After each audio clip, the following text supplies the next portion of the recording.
Soupirail, table basse, rampe d'escalier ou grille de défense, un art de la ferronnerie contemporain parfaitement maîtrisé par Cédric d'Espagne.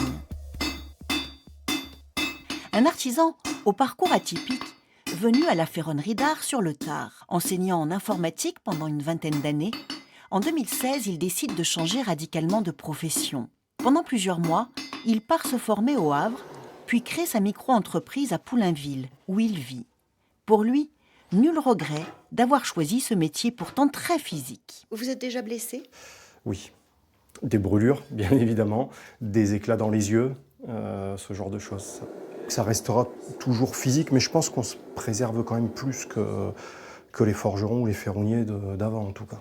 Petite précision utile, un forgeron façonne plutôt de l'outillage, alors qu'un ferronnier est spécialisé dans les éléments décoratifs.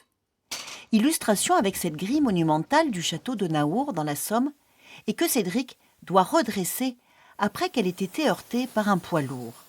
Un travail de préservation dans le temps qui séduit Cédric. Le château est de 1834, si mes souvenirs sont bons. Donc la grille a été certainement faite quelques temps après.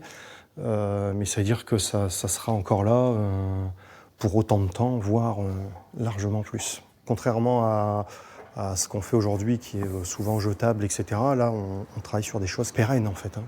L'une des pièces maîtresses de Cédric d'Espagne se trouve dans la Galerie des Jacobins, à Amiens. C'est lui qui a restauré ces garde-corps en ferronnerie du XIXe siècle. De superbes volutes de métal devenus très rares. On a peu de belles pièces encore sur Amiens, effectivement du fait de la guerre, du fait de ce genre de choses.